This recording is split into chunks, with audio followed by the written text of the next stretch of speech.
근데 이제 구성은 일단 뭐 AI 에이전트에 대해서 간략하게 설명을 좀 드리고요. AIX 모델링 방법론 그리고 저희가 어떻게 진화 발전할 것인가 이제 그런 걸 좀 같이 설명을 드리려고 합니다. 지금 참고로 저는 이제 학교에서 미래학하고 디지털 전략을 같이 가르치고 있어요. 그래서 제가 항상 이런 것들을 생각할 때 그런 디지털 IT나 그런 전문가 관점도 같이 보고 있지만 미래학적 관점도 같이 보고 있다라는 말씀 드립니다. 그래서 마무리는 아마 그런 측면에서 좀 말씀드리는 거고요. 에이전트 관련돼서는 뭐 상당히 목소리가 크다라는 얘기를 하는 거고요. 전 AI 에이전트 구성 요소에 대한 것들, 아티클들을 상당히 중요한 것을 다 보면 크게 그 구성 요소로 외부 상황을 인식하는 것, 인지하는 것, 센싱하는 것하고 기억, 그다음에 추론을 합니다. 그리고 일정한 행위를 해야 되는데 행위를 하기 위해서는 어떤 절차로 진행해야 되는지 플래닝을 해야 돼서 플래닝, 행위 이렇게 들어갑니다. 행위에는요. 디지털 액션하고 피지컬 액션이 들어갑니다. 그 피지컬 액션이 들어가면 그것이 피지컬 AI라고 봐야 됩니다. 그래서 피지컬 AI하고 AI 에이전트 뭐를 구분하는 거에 대해서는 그 AI 에이전트의 특수한 형태를 피지컬 AI라고 보기도 하고 혹은 AI 에이전트의 하부 집합을 피지컬 AI라고 보기도 합니다. 아까 이제 가장 중요한 차이가 피지컬 액션이냐, 디지털 액션이냐 그런 차이가 될 겁니다. 그러니까 디지털 액션 같은 건 메일 작성해서 보낸다든지 이런 것들이 디지털 액션이 되겠죠. 피지컬 액션 같으면 어디 가서 물건 집어온다든지 뭐 조립 행위에 이제 뭐 자율주행을 한다든지 이런 것도 피지컬 액션에 해당이 될 겁니다. 근데 우리가 이제 AI 에이전트 관련돼서 주목해야 될 거는 각각의 5대 구성 요소에 관련돼서 어떤 기술 요소가 들어갈 수 있느냐라고 하는 것들이 되겠죠. 그래서 그것들에 대해서 우리가 충분히 이해한다라고 한다면 괜찮을 텐데 AI 에이전트가 주로 그 이야기가 된 거는 사실 상당히 오래전부터 얘기는 됐었던 건데 AI 에이전트가 본격적으로 얘기가 됐던 건 LLM이 등장하고 LMM, 라지 멀티모달 모델이 등장하거나 라지 랭귀지 모델이 등장하면서 된 것이기 때문에 그거하고 연계시켜서 우리가 생각을 해봐야 될 겁니다. 그래서 여기서 보면 추론과 계획, 그 기억 이런 것들이 상당히 중시되겠죠. 그런 측면에서 우리가 AI 에이전트를 좀 볼 필요가 있다라고 하는 거고요. 여기 뒤에 있는 거는 제가 이제 그 예전에 썼던 책에서 이제 보여주고 있는 건데 우리가 이제 과학기술, 그 문명사를 사실 범용기술 관점에서 좀 본 건데요. 현재 우리가 이제 그 범용기술이라고 하는 거는 전 세계적으로 상당한 경제적 영향을 미치면서 뭐 상당히 여러 분야에 접목시킬 수 있고 혁신의 요소가 되고 지속적인 개선이 되는 기술을 의미합니다. 그래서 역사적으로 이제 범용기술로 얘기가 됐던 게 인쇄술, 삼분 범섬, 그다음에 스팀 엔진 이런 것들이에요. 근데 이런 것들 등장 주기를 보면 과거에 수천 년에 한 번, 그다음에 중세시대 수백 년에 한 번 하다가 산업혁명부터 수십 년에 한 번 나오고 전기 나오죠. 2차 산업혁명부터 수십 년에 두 개씩 나오고요. 요즘에선 좀 더 많이 나오는 형태가 되고 있기 때문에 이런 형태로 우리가 좀 문명사에 대한 구분을 할 수가 있다. 그리고 현재 그 최근에 나온 건 IT 기술, 디지털 기술이 상당히 다수입니다. 요즘 나온 범용 기술. 그런 측면에서 우리가 우리의 역사적 전환에 그 지금 목전을 두고 있다. 현재 우리가 그 와중에 있다. 인공지능도 그렇게 봐야 되기 때문에 단순한 기술이 아니라 전체 사회 시스템적 관점에서 봐야 된다라는 걸 좀 강조해서 이걸 말씀드린 겁니다. 이런 범기술 후보군들은요 다 연결되어 있기 때문에 뭐 인공지능만 봐야 될 게 아니라 다른 디지털 기술까지 통합적으로 보고 접근해야 될 필요성이 있다는 강조하기 위한 겁니다. 넘어가도록 하고요. 네, 이제 본격적으로 AIS 모델링 방법론 말씀 드리려고 하는데요. 지금 그 아까 말씀드렸다시피 AI 에이전트에 대한 니즈는 꽤 있는데 뭘 어떻게 해야 되는지에 대해서 좀 명료하게 이해하시는 분들도 있지만 그렇지 않은 사례가 너무 많이 봤습니다. 그래서 이걸 어떻게 해소해야 될 건가 그런 고민이 좀 있었어요. 근데 우리가 이제 이런 AI 에이전트를 얘기할 때 이제 업무 자동화, 즉 프로세스 자동화, 혹은 새로운 가치 창출 이렇게 얘기들을 많이 하죠. 그러면 거기에는 항상 현실, 이라고 하는 게 있어요. 그러면 이 현실에 대해서 우리가 어떻게 적절하게 대응할 거냐 이런 고민들이 있을 거고요. 그래서 제가 이제 이제 AI 에이전트 방법론의 요건으로는 이렇게 5가지 정도를 했는데 경량이어야 된다, 체계성이 있어야 된다, 좀 안정적으로, 그러니까 한꺼번에 하는 게 아니라 안정적으로 점증적으로 자동화 비율을 높일 수 있어야 된다. 그다지 자동화가 확산 가능해야 돼, 이식 가능해야 된다, 새로운 가치를 창출할 수 있어야 된다. 이런 요건을 제시를 했고 그러기 위해서는 방법론이 순환적, 경량, 신속, 적응적, 전체적이어야 된다라고 봤습니다. 근데 그런 사상을 가지고 있는데 좀 약간 어려운 얘기인데요. 그래서 그 흐름으로 저희 그 프레임워크를 이렇게 만들었어요. 보시면 이 세상은 끊임없이 바뀐다라고 해서 비카월드라고 그 생각을 할 수가 있습니다. 미카라고 하는 거 volatile, uncertain, complex, ambiguous의 축약어예요. 앞에 있는 건데 이 세상이 우리 IT 시스템이나 이런 것들은 고정되어 있지 않습니까? 근데 고정되어 있지 않게 끊임없이 변화에 적응하지 않으면 죽은 시스템이 되거든요. 이런 것들이. 그래서 그 비카월드에 대응하기 위해서 4개의 필러. 우리가 하나 혁신적인 관점, 그거에 대한 해결하기 위한 설계, 관점, IT와 그다음에 비스를 연결하기 위한 브릿지 관점, 그다음에 커그니션 액션, 인지와 그다음에 행위하기 위한 관점 이런 것들이 있다라고 할 수 있는.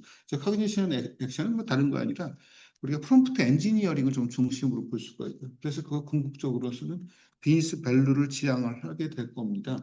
그래서 이렇게 얕은 파란색은 사실 이제 현업 비스 피플이 하게 되고 그다음에 아래 IT 피플이 좀 담당해서 서로 순환적으로 융합할 수 있는 그렇게 가야 되지 않나 싶습니다. 물론 요즘 바이브 코딩이 상당히 많이 이야기가 되고 있어서 바이브 코딩이 사실은 코딩의 민주화를 얘기를 많이 합니다. 조금 더 들어가면서 바이브 코딩이 컨텍스트 엔지니어링이라는 컨셉으로 해서 상당히 정교하게 하면 어느 정도 그 수정이 필요 없다라고 하는데 실제 현상에 있어서는 그랬을 경우에 아직도 오류들이 꽤 있고 또 이게 조금 미세 조정을 할 때 그 코딩을 잘 읽지 못하다 보니까 문제가 생기거나 혹은 보안에 문제점이 있다는 보고들이 꽤 있는 상태예요. 일단은 바이브 코딩만 하게 되었을 경우에는 미세한 걸 단순하게 얘기하면 자연어로 입력한다고 해서 잘 수정이 안 되는 문제점도 발견이 됐습니다.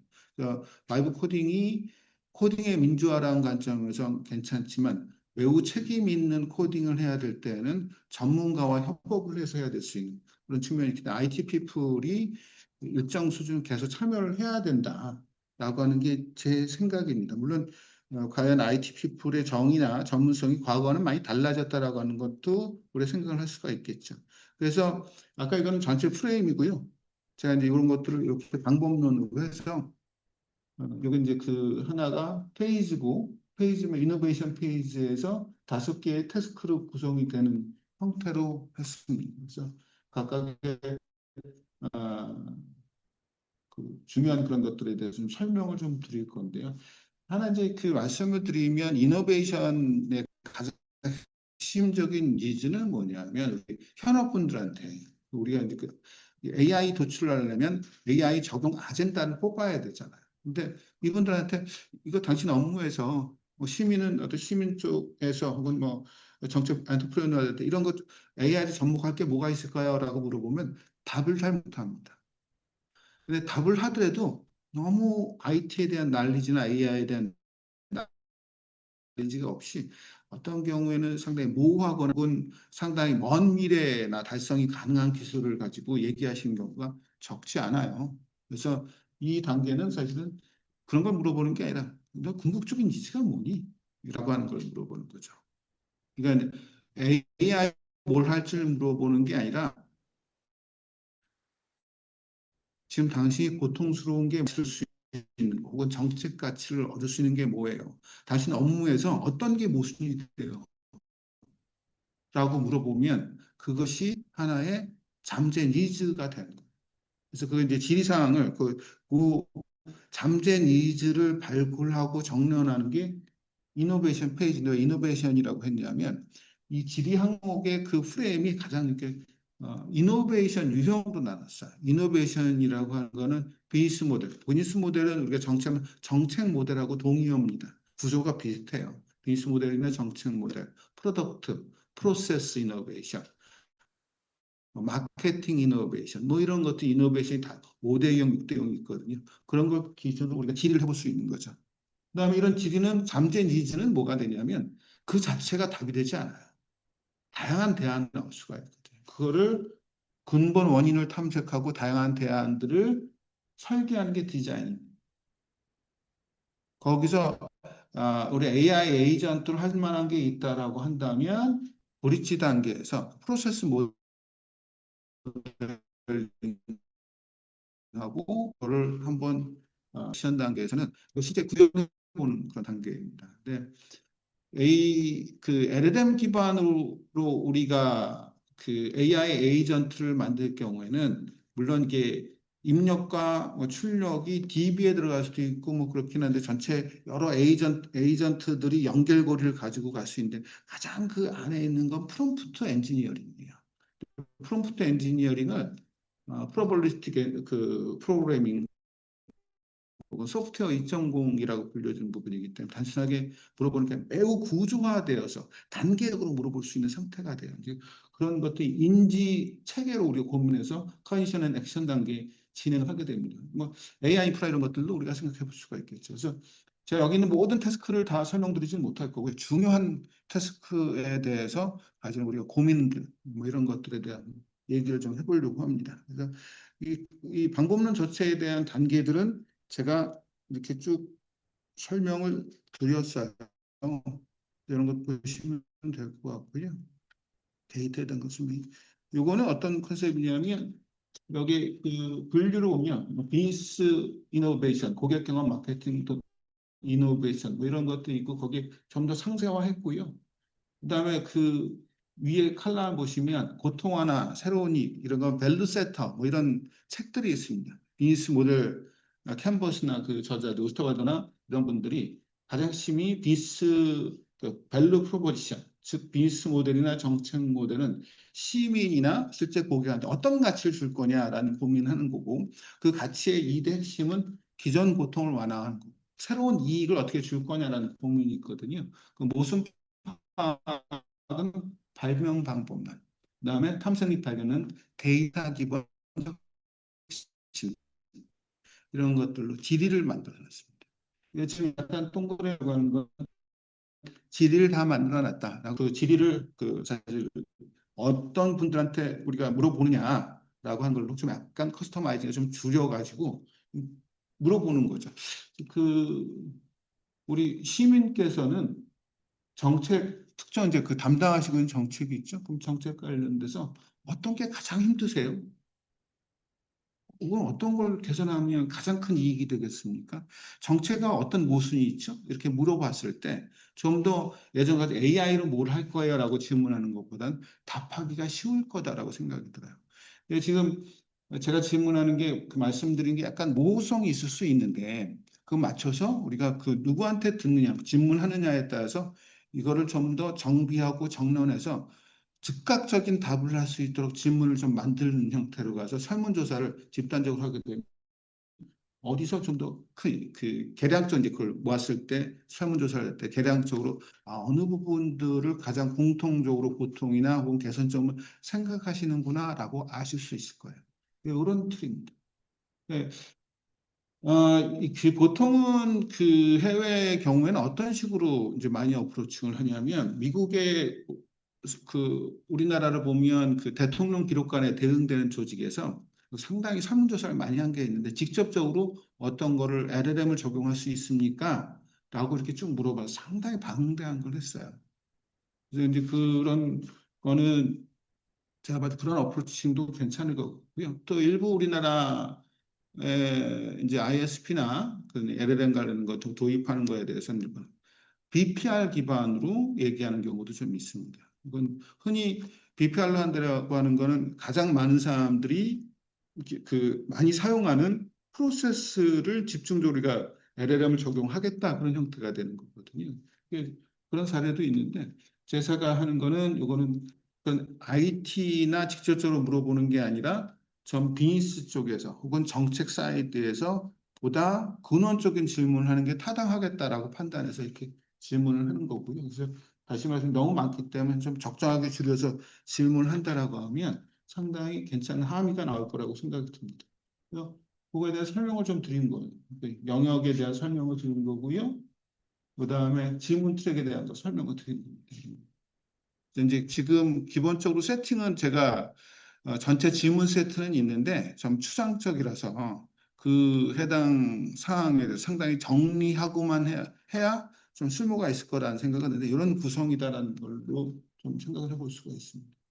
그럼 이렇게 질문을 받았어요. 그러면 이런 고통 하나나 혹은 이익 관련된 거 우리가 이야기 들었는데 그 자체는 매우 피상적인 거예요. 현상이지 루트 코즈는 아니잖아요. 그러면 그걸 갖다가 우리 디자인 띵킹의 더블 다이아몬드 문제를 발견하고 정리하고 대안을 확산하고 정리하고 하는 더블 다이아몬드를 그대로 가져와서 AX 이중 다이아몬드로 만들자라는 생각이 듭니다. 그래서 그런 게 정리가 되면 루트 코즈 찾아야죠. 이제 왜 그렇게 되냐. 루트 코즈 하면 뭐 파이브 아이즈 애널리시스나 이런 걸 통해서 그 무슨 구조기 원인이 뭐야? 이렇게 분석을 하고 그럼 이걸 해결할 루트 코즈가 발견이 되면 이 대안이 뭐가 있을까? 라고 한 다양한 발산적인 대안을 할 텐데요. 이 현상에서 나오는 것들은 많은 경우가 대부분이 뭐 LLM으로 처리할 수 있는 것도 있을 수 있고 딥러닝, 머신러닝 혹은 전통적인 IT 시스템, 그다음부터 조직 구조 혹은 문화, 뭐 인식 구조, 가치관 체계 이런 것들이 사실 대안이 되는 경우도 있습니다. 그래서 이거 초기에 너무 많이 하면 그 부담이 되니까 우리가 단계적으로 뭐 10개씩 이렇게 해서 유의미한 게 나올 때까지 돌려보는 형태로 하면 될 것 같습니다. 다만 제가 LLM으로 했을 경우에, 즉 AI 에이전트로 했을 경우에 그런 대안들이 많이 나온다라고 좀 낙관적으로 보는 것들은 LLM은 일종의 추론 엔진입니다. 우리가 업무를 담당할 때 상당히 많은 우리가 추론 기계로서 인간 자체의 머리가 추론 엔진으로서 작업들을 많이 하고 있거든요. 그래서 인간이 할 수 있는 부분들이 상당히 많이 자동화될 수 있다. 그럼 인간은 그런 다른 이야기를 좀 할 수 있는 부분이 있을 거다라는 생각이 들어요.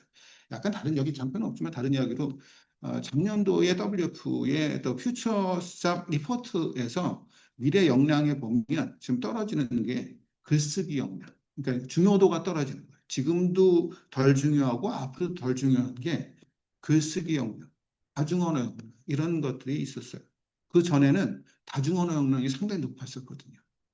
네, 그런 측면에서 이런 것들이 우리 좀 그 상대적 중요도가 떨어지는 이유는 낮아지는 이유는 이런 인공지능의 발달, 특히 LLM이나 이런 것들이 발달하면서 그 상대성이 줄어드는 상태가 됩니다. 그런 측면에서 우리가 AI 에이전트로 좀 더 많은 일을 하고 인간의 좀 더 가치 있는 일, 좀 더 방향성에 관한 논의 이런 걸로 전환될 수 있는 기술적 기반을 마련할 수 있다라고 저는 생각을 합니다. 물론 이 기술 실업하고 또 논의는 돼야 되는데 이 자리에서는 좀 그 자리가 아니어서 다른 제가 생각하는 그런 고민들을 좀 넓혀서 얘기하는 건 다음 기회에 좀 말씀드릴게요. 기회가 되면.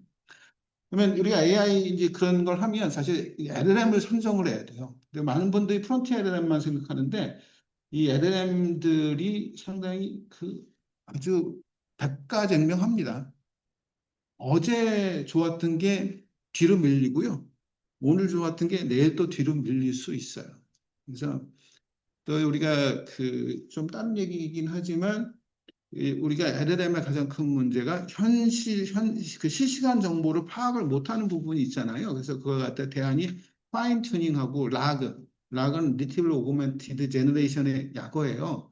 그러니까 정보를 조회해서 그 프롬프트의 컨텍스트에 넣으면 거기에 답을 그럴듯하게 합니다. 그 파인 튜닝은 거기다 직접 우리가 미세 조정을 하는 거죠. 우리가 GPT가 용어가 두 가지 있어요. 그 오픈AI GPT가 General Purpose Technology라는 뜻이에요. GPT라는 논문이 있습니다. 그러니까 그만큼 선언하는 거죠. 우리가 최고야 이런 선언을 하는 거고요. 또한 제너레이티브 프리트레인드 트랜스포머잖아요. 그러니까 생성형 사전 학습되어 있는 트랜스포머 모델이야 라는 얘기예요. 그래서 프리트레인드는 포스트 트레인이 된다는 얘기죠. 포스트 트레인이라고 하는 거는 언어에다가 더 추가 파인 튜닝이라고 합니다. 네, 재작년까지만 해도 파인 튜닝이 상당히 많이 얘기가 됐다가 작년부터 파인 튜닝이 쑥 들어갔어요. 그러니까 파인 튜닝 왜냐하면 그 원인 중에 하나가 좋은 모델이 계속 나오잖아요. 그러니까 좋은 모델 써야죠. 예전 모델 돈 들여가지고 했더니 이게 못 쓸만한 거예요. 좋은 모델이 더 좋은 거니까. 그래서 요즘은 그 저도 이제 파인 튜닝에 대해서 상당히 비판적이고 뭐 굳이 얘기하면 라스트 메일 그러니까 다른 거 다 해보고 조금 더 한 1점 정도 더 올리려고 99점까지 됐는데 100점 해야 될 때 그 1점 올리려고 하는 정도예요. 근데 무슨 문제가 되냐면 더 좋은 모델 바꾸려고 하잖아요. 그럼 매몰 비용 버려야 되니까. 그래서 우리가 이 LLM 같은 것들이 상당히 그 경쟁하면서 나오고 있는 상태이지 않습니까? 여기 있는 거 보시면 대부분이 보시는 게 오픈 소스인데요. 작년 상반기 때는 GPT OSS 120모델이 제일 좋았어요. 그러니까 이 두 가지로 성능과 비용 이 두 가지 축으로 봤을 때 얘가 성능도 좋은데 하나는 비용도 적은 거예요. 그러니까 X축이 비용이거든요.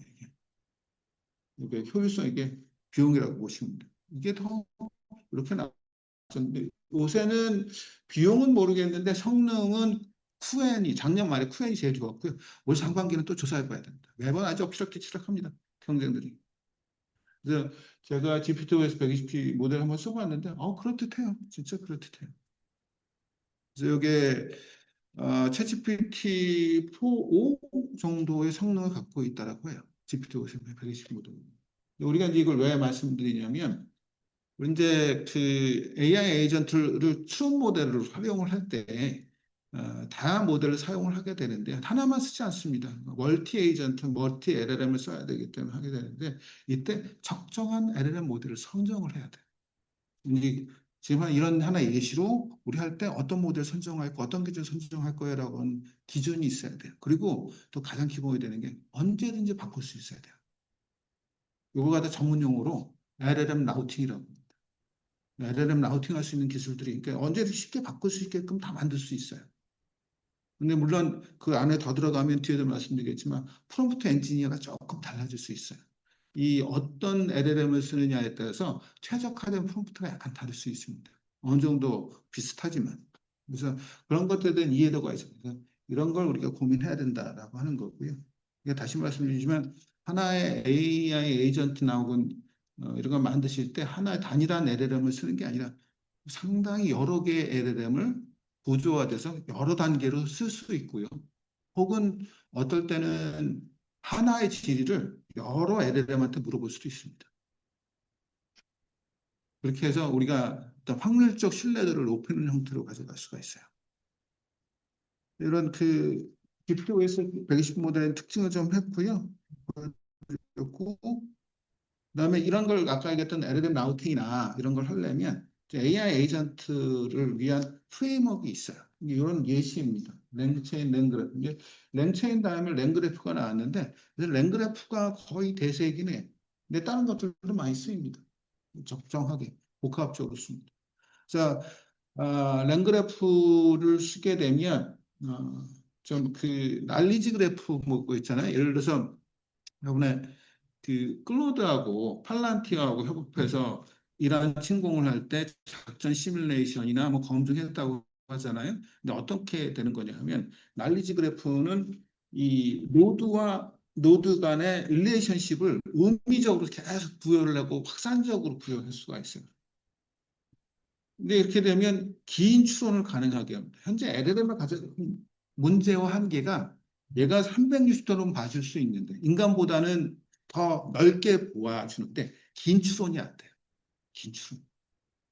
그러니까 예를 들어서 한번 생각해 보시면 그 피자 지수 있지 않습니까? 펜타곤 옆에 전쟁 난 펜타곤 근처에 피자집에서 주문량이 늘어나더라.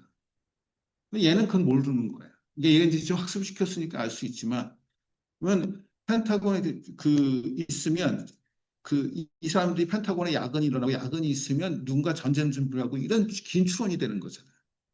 그러니까 우리 여러분들 혹시 아실지 모르겠지만 책 중에 브라질에 비가 내리면 스타벅스 주식을 사라 라는 책이 있어요.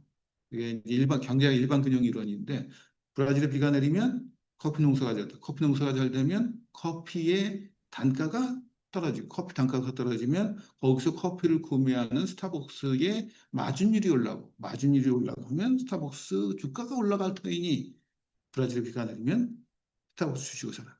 이 논리는 사람이 할 수 있지만 LLM은 전혀 못합니다. 할 수 없어요. 긴출은.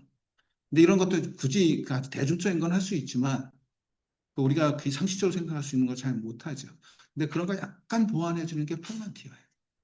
근데 팔란티어를 또 일반적으로 좀 하기 쉬운 그 일일이 물론 LLM의 도움을 받아서 팔란티어 DB를 구축하긴 하지만 현재 그 일부 팔란티어 같은 경우는 상당히 어마무시한 돈이 들어서 국방 관련된 부티크 날리지 그래프를 만든 거예요.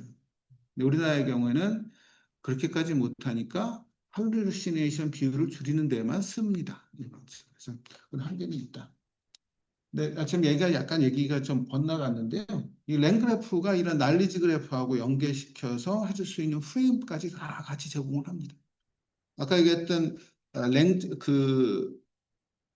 랭 라우팅하는 거 이런 것들도 다 랭그래프나 이쪽으로 다 해줍니다. 그러니까 이런 것들을 하게 되면 다양한 LLM을 쉽게 AI 에이전트로 만들 수가 있습니다.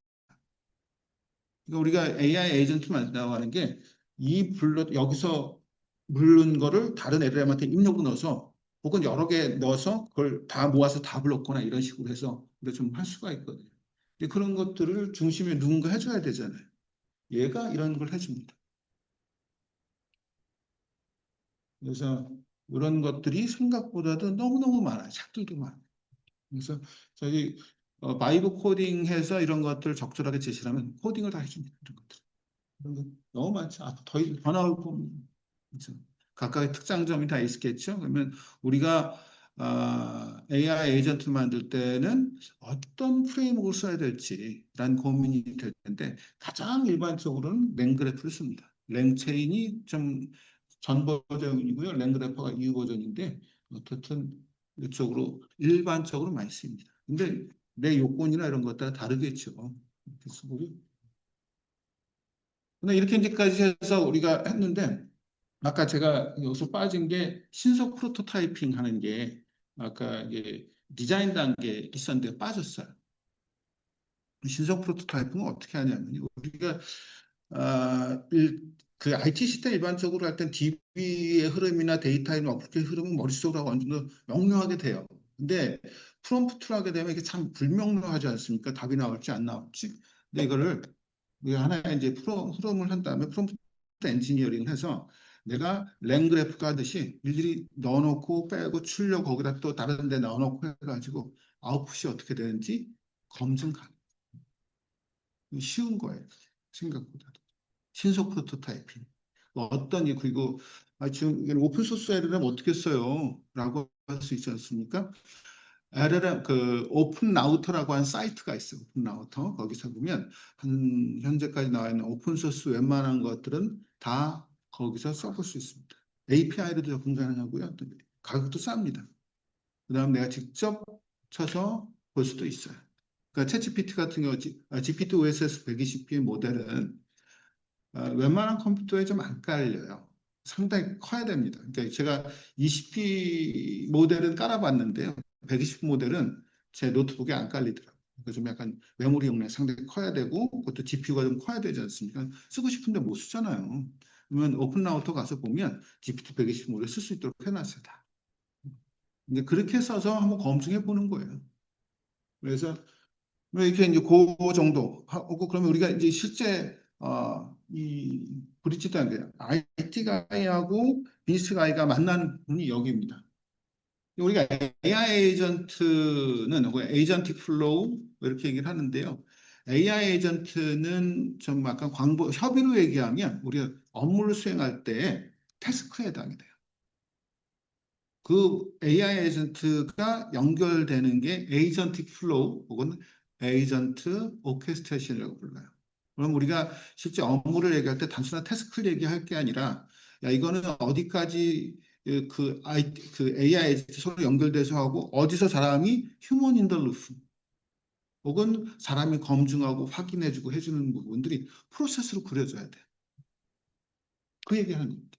그게 제가 일단 논리 모델 브레인스토밍하고 프로세스 물리 모델 이렇게 단계를 나눴는데요.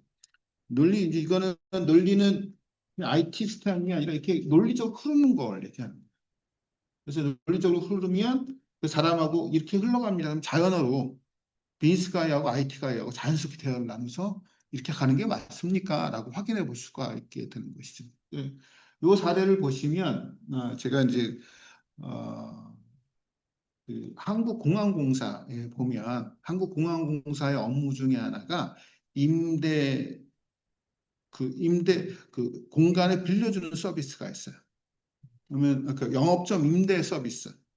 그런데 그 우리 백화점이나 놀이공원에 보면 영업점을 임대해 주지 않습니까? 그러면 영업점들이 자기 물건을 팔 때 자기 나름의 그 품목 분류 코드 체계를 가지고 있어요. 근데 한국공항공사는 백화점이 다 마찬가지로 자기가 그걸 취합해야 돼요. 자기 나름대로 체계를. 그럼 어떻게 되냐면 얘네들이 팔려고 할 때 한국공항공사나 이런 데다가 나 이런 거 팔려고 합니다라고 하면 여기서 자기 고유 코드를 거기 할당을 해줘야 되는데 너무 많이 오잖아요. 사람이 그걸 감당 불가합니다. 그러면 어떤 결과가 생기냐면 많은 게 실제 IT 시스템의 경우에 데이터 들여다보면 뭐 유실 데이터, 일치하지 않는 데이터, 가거리 데이터 어마무시하게 많거든요. 똑같아요. 불일치 데이터, 아예 없는 데이터가 너무너무 많은 거예요. 그래서 그쪽에서 니즈가 뭐가 있었냐면 이거 LLM으로 품목 코드를 자동 할당해줘 라고 한 니즈가 있었어요. 근데 그거에 대해 그래서 이거는 라그를 보통 뒤에 되면 벡터 DB였거든요. 그 벡터 DB라고 하는 거는 자연어로 물어보면 그 자연에 가장 가까운 문서를 벡터로 긁어주는 게 벡터 DB예요. 근데 얘는 그렇게 하지 않고 그냥 DBMS, RDB에다 데이터를 넣고도 락을 할 수가 있어요. 이렇게 해서 얘는 어떤 거냐면 품목 코드 제외한 다음에 없어? 그러면 그 기존의 품목 코드를 체계화시켜서 프롬프트에다 넣어요. 이런 과정 품목 코드거든. 그러면 이 이름을 가지고 매핑되는 걸 찾아줘. 잘 찾았습니다. 제가 아까 GPT-OS 120번 모델을 했거든요. 아주 잘 찾아줘요. 근데 거기서 그래도 오류가 있을 수가 있으니까 걱정이 되지 않습니까? 그래서 휴먼 인터루프 사람이 할 때 보고 후보군을 딱 해서 예전에는 일일이 다 찾아서 했던 건데 후보군만 딱 보고 클릭만 하면 자동 발급되는 형태로 제한을 한 상태예요. 그래서 이런 흐름을 만든다 이거죠. 이런 흐름. 그래서 이거는 어떻게 되냐면 무슨 문제가 있냐면 이렇게 하면 AI 에이전트 바로 코딩이 되는 게 아니라 사람이 직접 들어가서 해야 되잖아요. 그래서 그 코딩 안 하고 물리적으로 할 수 있는 게 BPMN 2.0으로 가져가면 어떨까 생각을 하고 있어요. BPMN 2.0은 비즈니스 프로세스 매니지먼트 노테이션이라는 거고요. 근데 뭐 이거 말고도 대안이 N8N이라고 하는 프레임워크도 있어요.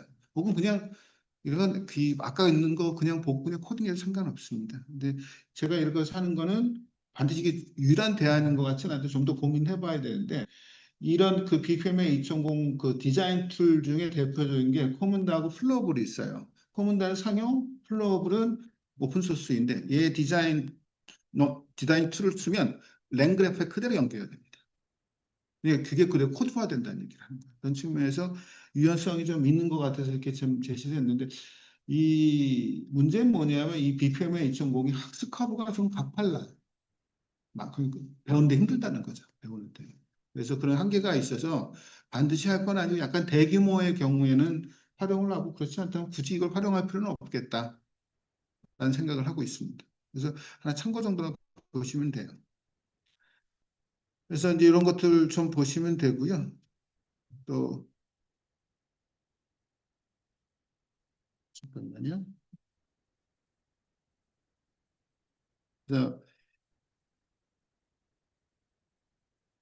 이런 AI 시스템 관련된 걸 하면서 이제 그 커그니션 부분에 있어 프롬프트 엔지니어링이 매우 매우 중요합니다. 아까 얘기했던 자 바이브 코딩에서 현재는 컨텍스트 엔지니어링으로 넘어간다라고 했는데 컨텍스트 엔지니어링도 사실 프롬프트 엔지니어링. 그래서 이 프롬프트 엔지니어링을 뭐 단순하게 볼 게 아니라 상당히 체계적으로 많이 고민을 해야 된다라는 생각이 듭니다. 그래서 처음에는 이제 그 가장 기본적인 구조화된 프롬프트. 그래서 이거는 흔히 아실 수 있습니다. 그래서 시스템 프롬프트, 컨텍스트 프롬프트, 뭐 사례, 그다음에 뭐 어떤 명령어 이렇게 들어갑니다. 이게 시스템 프롬프트는 역할 주는 거예요. 컨텍스트 프롬프트는 맥락 정보인데 아까 우리가 라그 한다고 했잖아요.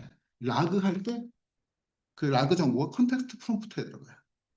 뭐 과거에 이런 정보가 있었습니다. 이렇게 됩니다라고 이렇게 해서 들어가거든요. 그다음에 그 출력 예시를 보여주고요. 이그젠플에서 보통 이게 표준화시킬 땐 제이슨 형태로 출력을 해줘라고 하면 딱 제이슨 형태로 해줍니다. 제이슨 형태. 그러면 제이슨 형태로 하게 되면 자, 텍스트 잘 잘라내면 그 출력이 상당히 표준화될 수 있는 형태가 되겠죠. 그리고 이제 명령하게 되는 형태가 돼서 이게 가장 기본입니다. 그래서 이걸 갖고 표준화시켜서 마치 이제 그 기존의 RDBMS나 LLM하고 상당히 상호작용 있게 진행될 수 있는 구조를 만들어낼 수가 있어요. 약간 머신 리더블한 프롬프트네요. 아니, 그 제이슨으로 하면 머신 리더블이 됩니다. 딱 다른 얘기하지 말고 제이슨 이것만 해 그러면 그것만 해줍니다. 이게 우리가 그냥 그 얘기를 하면 얘가 주저리 다 얘기하잖아요. 그럼 우리가 파악하기 힘들지 않습니까? 자, 아까 제가 그 품목 코드 있지 않습니까? 품목 코드 예시를 여기서 쭉 주고요. 제이슨으로 품목 코드 이런 식으로 적으면 딱 그렇게 줍니다. 또 이거 그 예를 들어서 그 품목 있지 않습니까? 이런 거에 대해서 우리가 계약서 검토 같은 거 할 때 계약서 검토에 대한 항목을 집합으로 좀 보여줘. 그러면 집합으로 딱 보여줍니다. 그래서 그 제목 한 줄 요약, 제목 한 줄 요약 이런 식으로 하면 그렇게 표준해서 딱 보여줍니다. 그러면 그걸 잘라가지고 머신 더블링 한 다음에 웹 화면에 일종의 그 게시판 형태를 딱 보여줄 수 있는 형태가 될 수 있죠. 이게 가장 기본입니다. 근데 아까 이제 제가 파인 튜닝 얘기하고 라그를 좀 덜 말씀드렸어요. 라그를 좀 더 말씀드려야 돼요. 라그도 사실은 어떻게 보면 뒤에 나오겠지만 여기 있는 그 하나의 그 프롬프트 패턴 중에 하나예요. 근데 라그는 외부에 있는 지금 내가 LLM에 있는 정보가 아니라 외부에 있는 정보를 긁어다가 컨텍스트에 넣어주는 거잖아요. 컨텍스트 프롬프트에. 그래서 그거는 벡터 락, 웹 락, DB 락, 그다음에 그래프 락 등등등 있을 수 있어요. 그러니까 벡터로 할 때는 우리가 문장이 이제 요소에 따라서 다차원 벡터로 구성이 가능하지 않습니까? 문장을 넣으면 그 벡터로 그게 가장 유사한 거를 찾아낼 수 있어요. 그래서 그 우리가 일반 그 광경 DB 하면 사과는 하고 찾아야 되지만 벡터 DB면 과일을 찾아주라고 하면 이렇게 찾아주는 형태가 됩니다. 그러니까 이제 자연어로 그 문장을 검색하는 게 좋은데 우리 이제 이렇게 되는 거죠. 우리 회사의 그 근무 규정은 어떻게 돼?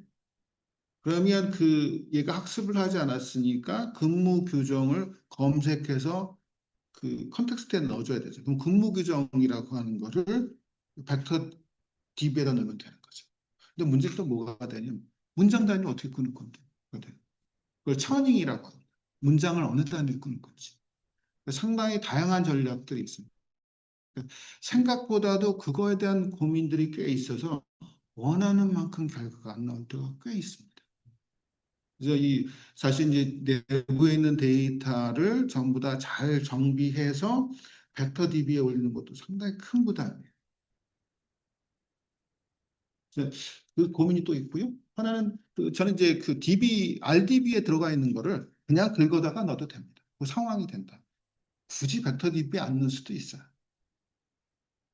이제 그거 적절하게 SQL문 같은 거 짜가지고 할 수 있도록 할 수 있으면 그것도 괜찮고요. 그다음에 그래프 라그 같은 경우는 아까 같은 날리지 그래프 서로 노드와 릴레이션십들이 다양하게 연결되면서 의미의 연결성을 찾아낼 수 있는 게 있지 않습니까? 이런 것들을 이용해서 그래프 라그 하는 것도 요즘의 동향이에요. 보통은 벡터 라그와 그래프 라그의 하이브리드 라그로 가는 게 일반적인 경향이 되죠. 근데 그렇게 갔을 경우에는 무슨 문제가 있냐면 비용이 더 들고요. 단지 장점은 할루시네이션 비율이 상당히 줄어듭니다. 이렇게 라그에 대한 것들에 좀 약간 현실적인 그런 얘기를 좀 말씀드렸는데 하나 더 이제 할루시네이션하고 연계 최신 정보도 있지만 할루시네이션에 대해서 좀 말씀을 드릴 거는 뭐냐면 이게 99% 그러니까 1% 할루시션 비율이면 상당히 괜찮지 않습니까? 사람보다 뛰어날 것 같아요. 1% 정도면. 근데 이런 우리가 에이전틱 플로우로 간다라고 하는 건 이게 10번이든 20번이든 거쳐야 된다는 거잖아요. 만약에 10번 거친다라고 하면 99%의 10승이잖아요. 99%의 10승은 대충 90입니다. 90%. 그러면 90%는 인내하기 힘들어지는 상황이 벌어져요. 그래서 휴먼 인더 루프라고 하는 컨셉이 상당히 중요하다는 생각입니다. 그래서 그 휴먼 인더 루프에 대한 것들이 상당히 강조가 되면서 휴먼 언더 루프, 휴먼 오버 더 루프 이런 것들로 개념이 좀 세분화되고 있는 상태예요. 그래서 사람 인간이 무슨 역할을 해야 되느냐라고 하는 측면에서 봤을 때 아까 그 긴 추론, 그다음에 새로운 생각과 고민 이런 것들도 중요하고 중간에 얘에 대한 어떤 도덕적 비판적 평가 이런 것들도 저는 사람만이 할 수 있는 거다라는 생각이 듭니다. 그러니까 한 단계 더 들어가서 얘기하면 LLM은 편향이 있어요. LLM. 아까 할루시네이션도 이거는 구조적 문제, LLM 구조적 문제라 이거는 그 점진적 개선이 가능한 것이지 획기적 혁신은 불가능합니다. 그 조금씩 좋아지는 건데 그러려면 앞뒤로 엄청나게 이런 저런 짓을 많이 해야 되겠죠.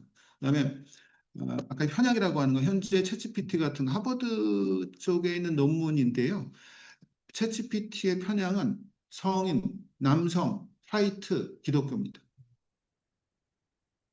우리가 그런 걸 잘 이해해야 돼요.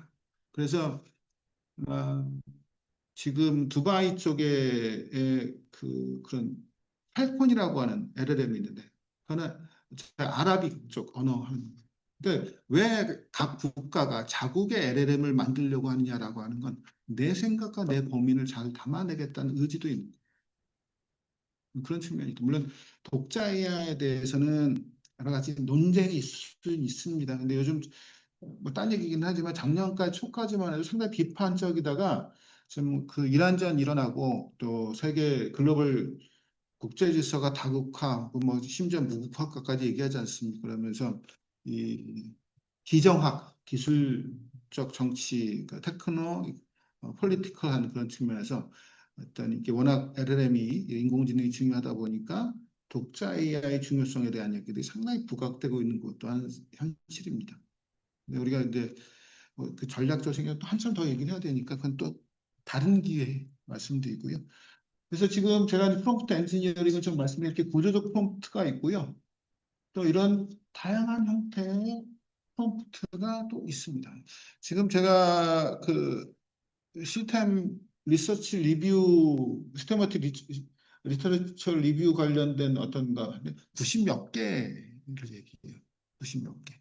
근데 그건 너무 세분화시켰더라고요. 봤더니. 근데 지금 그래서 좀 쓸만한 것들만 제가 여기다 정리를 해놓은 건데요. 계속 또 더 늘어납니다. 더 보면. 그래서 제로샷, 뭐 퓨샷 이런 건 너무 그렇고요. 체인 오브 소트 이런 것들은 많이 있어요. 계속 질문을 계속하는 형태가 될 수가 있고요. 그다음에 리스트 모스트 프롬프팅, 틸보 소치, 뭐 그래프 소치 이런 것들이 뭐 셀프 컨시스턴시 이런 것들도 있습니다. 뭐 시스템 투 어텐션 이런 것들도 있어요. 시스템 투 어텐션은 그 빠른 생각, 느린 생각에 시스템 1 생각의 사유, 시스템 2 사유 있잖아요. 좀 느린 생각을 어떻게 할 거냐 이런 것들이고요. 그런 것들이 있습니다. 그러니까 보면서 일종의 너무 사전이니까 우리가 프롬프트를 만들 때 목적을 가지고 적절하게 프롬프트를 좀 만들어야 돼요. 그래서 여기 지금 그 구조로서 이제 그 한 건데 이거는 맥락적인 거하고 그다음에 이런 그 최적화하려고 하는 부분들이 있고요. 저런 게 저희가 사람들하고 대화할 때도 그렇죠. 그런 테크닉을 써서 쓰잖아요. 그럼요. 맞습니다. 맞습니다. AI 할 때도 그럼요. 그냥 물음만큼 결국은 그럼요. 예. 답을 주고 그렇죠. 이게 잘 이거에 따라서 답이 많이 달라집니다. 많이 달라. 그리고 이게 그 약간 프롬프트를 쪼개는 경우도 좀 많이 있을 수가 있어요. 그러니까 얘한테 한꺼번에 많은 걸 하면 헷갈려요. 헷갈려요. 그래서 약간 중립적으로 그러니까 팩트에 대한 요약 정리와 그다음에 가치 판단 나누는 게 좋습니다.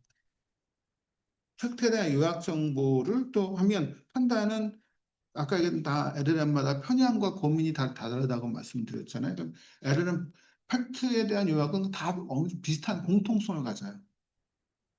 약간씩 차이는 있으나 그러면 판 나온 것 같다가 여러 개 LLM에 나눠서 질문한 다음에 이제 우리가 예전에 통계 모델 앙상블 얘기했죠. 앙상블처럼 다수결로 판단할 수도 있어요.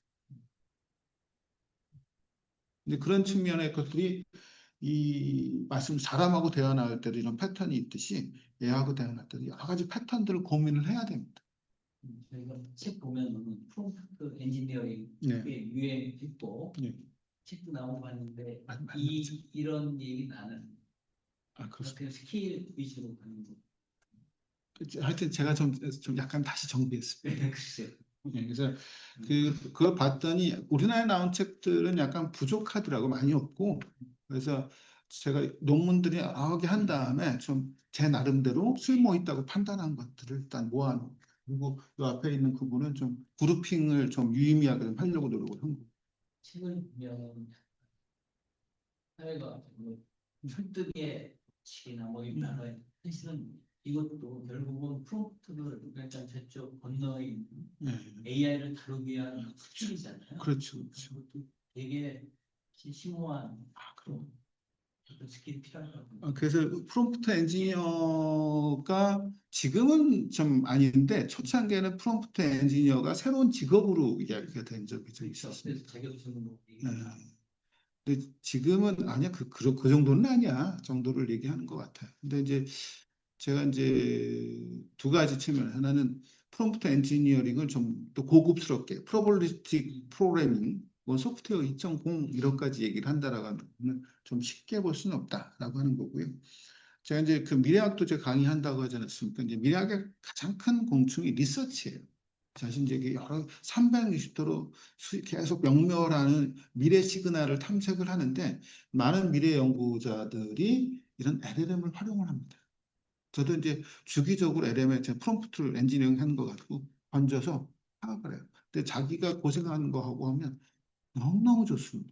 그러다 보니 유럽에 있는 그 스태틱 포사이트 컨설팅 펌이 이런 AI 에이전트를 이용한 그 프롬프트 엔지니어링을 강의를 하더라고요. 그래서 한 1박 2일인가 2박 3일인데 2,400유로? 그리고 25% 부가세 포함이니까 3,000유로 정도. 우리나라 돈은 거의 600만 원 정도죠. 그래서 저도 그거는 한번 해볼까 그 생각. 그래서 이게 상당히 좀 중요하다라는 생각이 들고 좀 여기서 한당 이제 두 가지 정도 더 말씀드려야 돼요. 프롬프트 엔지니어링을 하나 프롬프트 옵티마이제이션 컨셉이 있어요. 프롬프트 최적화. 왜냐하면 우리가 API로 지금 할 거지 않습니까? 그러면 우리가 프론티어 LLM 같은 거 쓸 때는 뭐 비싼 거는 보통 100만 토큰 단위인데 100만 토큰에 10몇 불 해요. 비싼 거.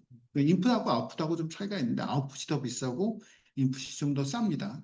근데 100만 토큰이면 그 토큰 단위가 애매하잖아요. 그 영어 단위 보면 그 워드와 빈칸이 하나의 토큰이에요.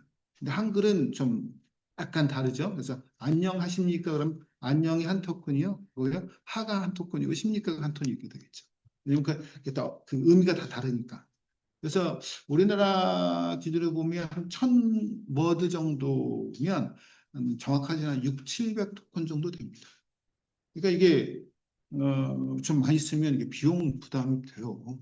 그래서 그 토큰을 최적화하게 쓰는 게 토큰 옵티마이제이션의 개념이에요. 그러니까 예를 들어서 우리가 동일한 걸 물어보지 않습니까? 아까 얘기했던 제가 앙상블 모델로 해서 동일한 걸 여러 개 물어볼 때 축약한 아웃풋은 작잖아요.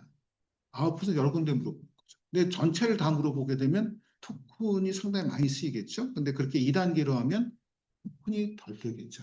근데 축약은 좀 더 싼 모델로 하고 그다음에 그런 이게 추론하거나 판단하는 건 좀 좋은 모델로 쓸 수도 있겠죠. 이런 걸 토큰 옵티마이제이션이라고 해요.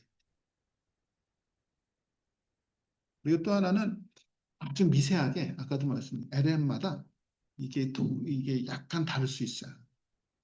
프롬프트가. 근데 그런 거 프롬프트 엔지니어링을 할 때 계속 던져보면서 좋은 프롬프트를 설계하고 찾아내야 됩니다.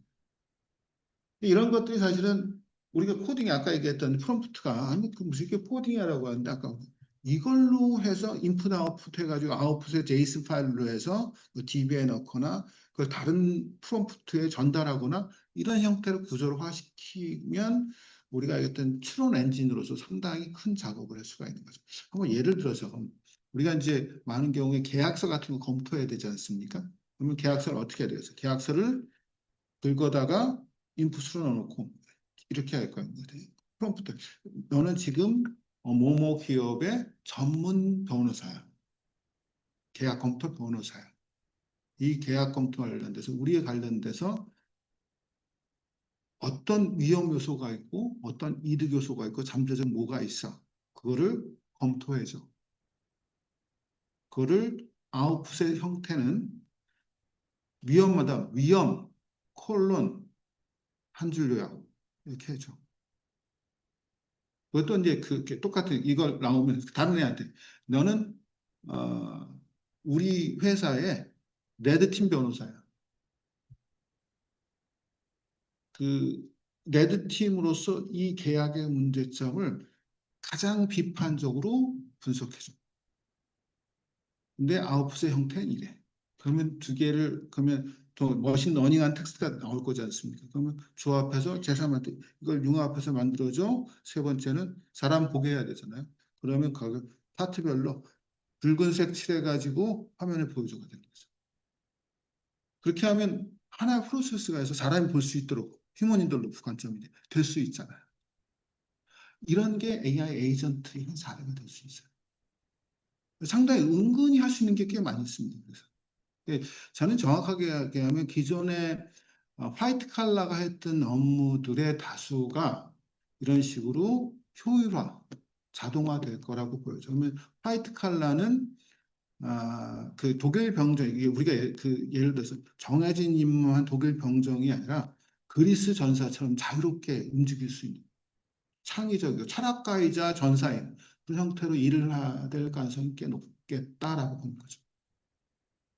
그래서 이 AI 에이전트가 지금 앞에서 지금 설명을 안 했지만 AI 에이전트에 대한 이야기가 그 작년도에 MIT 쪽 보고서에서는 어떻게 나오냐면 대부분의 90%, 98%, 95%의 POC가 실패했어 라고 얘기를 합니다. 그래서 그 원인들이 최신화되어 있지 않아 그 관련된 업무에 대한 이해가 없어 등등등 이해했다가 올 초에 그 AI 에이전트 관련된 거는 60% 이상이 이미 우리는 AI 에이전트를 쓰고 있어.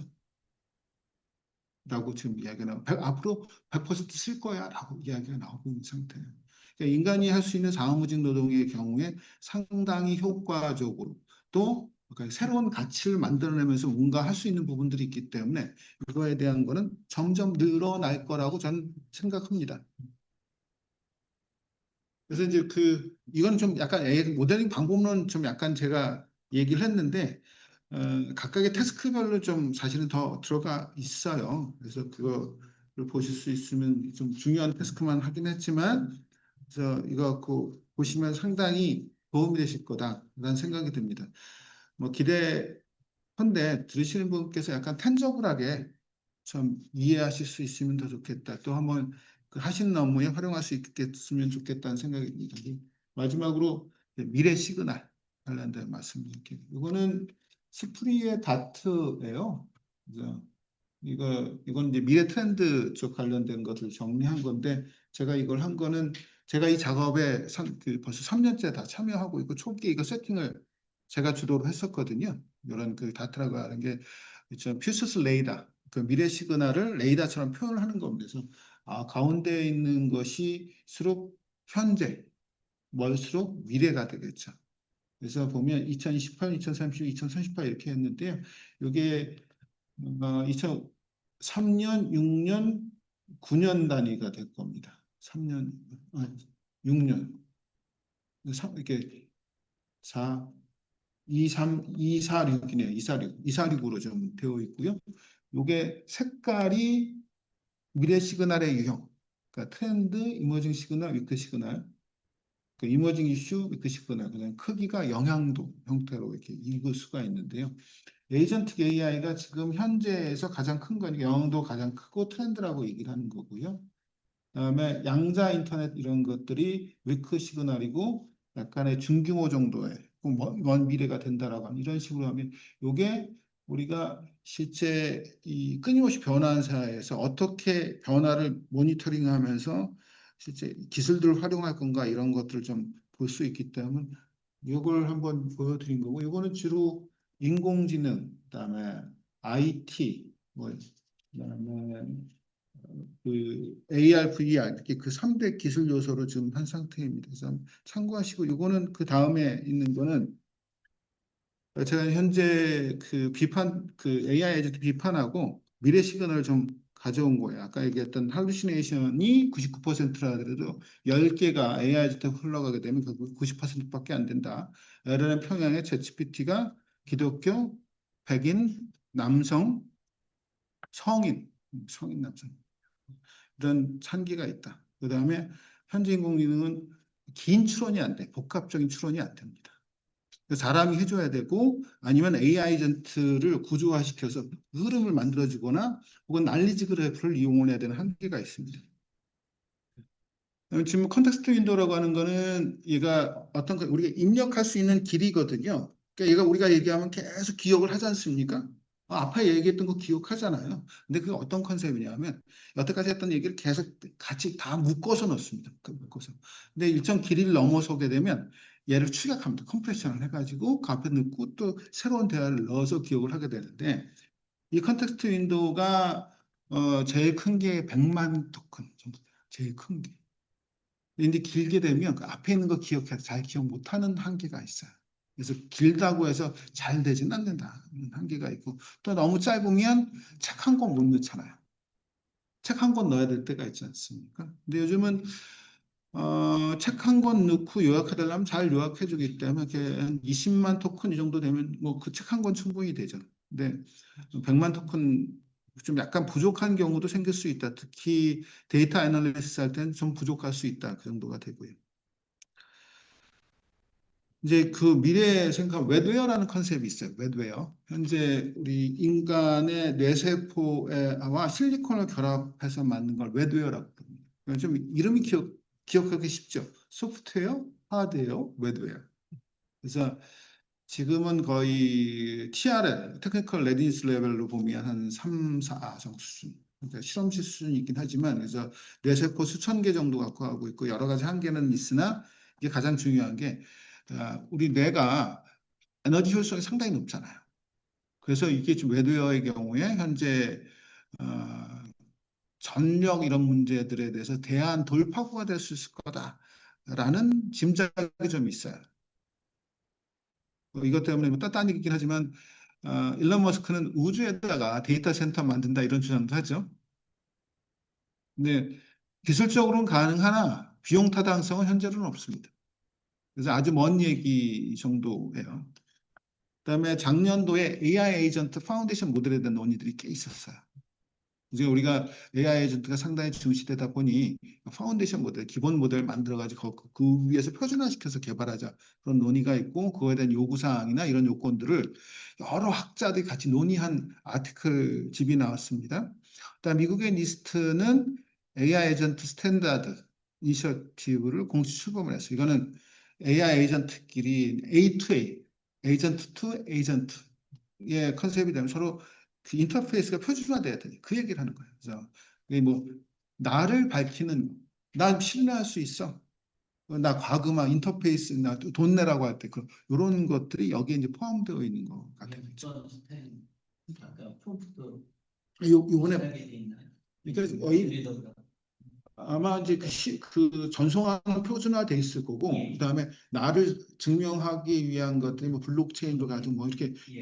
여러 기술들이 좀 동원되지 않을까 싶어요. 그래서 이것이 실질이니까 한참 논의를 시작하지 않을까 싶습니다. 그래서 이것도 자기네들이 이니셔티브가 아니고 주도권을 줘가겠다라고 AI 에이전트 시대에 주도권을 가져가겠다라고 하는 걸로 보여요. 그래서 우리나라도 좀 준비는 해야 되지 않을까 생각이 들더라고요.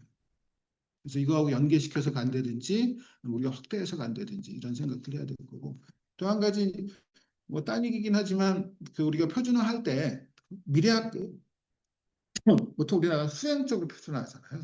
근데 포사이트 기반 표준화 이런 것도 있거든요. 그래서 제 생각에는 포사이트 기반에서 사용자 니즈나 미래 니즈, 미래 잠재 니즈를 개발한 이후에 표준화를 선행하는 게 상당히 비용 효율적이고 약간 전략적 어프로칭을 하는 거라는 생각이 듭니다. 그래서 이거는 저도 좀 같이 고민해 보시는 것도 되게 괜찮을 것 같아요. 월드 모델 지금 그 어디죠? 메타 모델에 얀 루큰이 강하게 주장하고 있잖아요. 월드 모델이 그 LLM보다 훨씬 더 뛰어나라는 얘기를 하는데요. LLM 그 월드 모델 종류가 여러 가지가 있는데 지금 현재 월드 모델의 경우에 계산 복잡도가 더 커요. LLM보다. 그래서 그 부분에 대한 건 좀 고민이 되고 일종의 월드 모델 얀 루큰이나 이런 사람들이 얘기한 거는 약간 제가 봤을 때는 나한테 투자해줘. 정도의 의미가 좀 더 강할 거다라는 생각이 들고 또한 월드 모델 하나만 갖고 주도해서 뭘 하는 건 극히 제약되어 있다. 그러니까 인간의 어떤 그 사고나 노동의 대부분 언어로 구성되어 있지 월드 모델은 사실 그 피지컬 AI의 좀 전용이거든요. 그래서 피지컬 AI 쓸모가 있는 부분 혹은 좀 사실은 그 LLM하고 월드 모델하고 좀 하이브리드로 가거나 할 가능성이 있지 월드 모델만 따로 가는 건 좀 어렵지 않을까. 그런 것도 용도가 있을 수 있긴 있는데 그래서 얀누쿤의 얘기는 제가 봤을 때는 좀 비판적으로 좀 봐야 될 부분이 좀 있다는 생각이 들고요. 대학이 예? 대학 아니면 얀누쿤은 그 메타에서 그 LLM 개발 요 월드 모델을 개발하다가 독립했어요. 독립해가지고 독립한 다음에 월드 모델이 최고야. 다 날 따라와. 나한테 투자해줘. 뭐 이런 얘기하고 있는 사람입니다. 그래서 어느 정도 지금은 좀 약간 그 잡음이 줄어들었는데 초기에는 사람들이 꽤 많이 경청했었어요. 근데 지금은 좀 어떤지 모르겠습니다. 또 무의 법칙 재개할 가능성이 꽤 높아요. 무의 법칙은 어떤 그 2030년대 제가 독일 쪽에 있는 미래 시그널 보고서에서 봤더니 2030년대 중반에 물질 개선에 의해서 재개가 될 수 있다라고 하는 것도 있고 요즘은 구조 개선에 따라서 그런 것들도 있어서 무의 법칙이 재개가 되면 이 속도가 다시 상당히 빨라지겠죠. 물론 이제 무해 법칙 재개를 한다 하더라도 그 예전에 무슨 문제가 있었냐면 이 선폭이 양자 터널링까지 가게 되면 저항이 더 이상 있지 않기 때문에 반도체 역할을 못 하거든요. 그래서 일정한 선폭 이하로 줄어들지 않을 거다. 그러니까 1나노미터가 대충 원자 20개 정도를 쌓으면 1나노미터 정도 될 거예요. 근데 현재 2나노미터까지 갔잖아요. 지금 한 1.4나노미터 얘기도 나오지 않습니다. 그 상태이기 때문에 이게 지속될 수 있는 건 아닌데 지금 현재 무어의 법칙의 재개는 구조와 물질이 바뀌고 또 이게 다층으로 쌓이면 또 달라지거든요. 그러니까 다층으로 쌓이기 위해서는 열 발생이 적어야 돼요. 그런 측면에서 이제 가능할 거라고 보고요. 양자 컴퓨팅이 대안이라고 하는 주장도 있는데 양자 컴퓨팅하고 현재 있는 폰 노이먼 방식은 서로 상호 보완적이지 대체는 아니거든요. 그런 측면에서 누구는 그 양자 컴퓨팅이 아무리 빠른다 하더라도 기존의 폰 노이먼 방식 컴퓨터가 스레스홀드가 될 거다. 방목 현상이 될 거다. 보틀넥 현상이 될 거다라고 전망도 합니다. 또 새로운 모델 등장할 가능성도 꽤 얘기를 하고 있으니까 초기에는 파운데이션 모델, LLM 같은 파운데이션 모델이 로는 AGI가 되지는 않는다라고 얘기하고 있습니다. 그래서 AGI 얘기 많이 나오고 오히려 이제 ASI 얘기도 많이 나오지 않습니까? 근데 저는 AGI 얘기가 딱 나오면 무슨 생각이 드냐면 그럼 AGI가 뭔데부터 물어봐야 된다. 왜냐하면 그 오픈 AI의 샘 올트만이 AGI를 상당히 좀 자본처럼 많이 쓰고 있는데 샘그 올트만의 AGI 정의가 제일 낮아요. 그거는 그냥 그 핵심적인 경제적 활동에서 인간을 능가하면 그건 AGI라고 정의를 하거든요. 근데 초기에 우리가 AGI에 대한 얘기를 할 때 튜링이나 이런 것들은 인간과 구분되지 않다. 인간이라고 하는 게 다양한 능력이 있지 않습니까? 거기에 현재 있는 건 어느 AI도 인간의 일반적인 역량을 커버하고 있지는 못해요. 그래서 여러 가지 논쟁이 있다. 그래서 ASI나 AGI 얘기 자체는 정의부터 우리가 논의하고 들어가 봐야 된다라는 생각이 들고요. 그런 약간 높은 기준, 의식까지 얘기하는 AGI에 의식이 있어야 돼. 라고 한 주장도 있거든요. 하여튼 그런 그 높은 주장이 있을 경우에 현재 있는 파운데이션 모델은 AGI가 될 수 없어 라고 얘기를 하고요. 또 그에 따라서 새로운 모델이 등장하게 될 거야 라는 주장도 있습니다. 그래서 이런 것들을 좀 보면 우리가 미래의 이런 AI 에이전트가 어느 방향으로 흘러갈지에 대해서 약간은 더듬어 볼 수 있지 않을까라는 생각 때문에 얘기를 좀 했습니다. 좀 강의는 아니고 저의 이제 소개 이런 걸 마무리를 하려고 하는데요. 일단 가장 제가 드리고 싶은 말씀은 우리가 AI 에이전트에 대한 그 니즈와 적용 범위가 생각보다 빠르게 늘어나고 있어요. 그리고 그 적용 분야가 제가 저 얼마나 명료하게 설명드리는지 모르겠는데 저의 생각과 범위로는 적어도 이 유사한 걸 제가 설명드린 방법론을 따라갔을 때 매우 텐저블하게 파악하실 수 있고 더 구현 가능할 거라고 저는 믿습니다.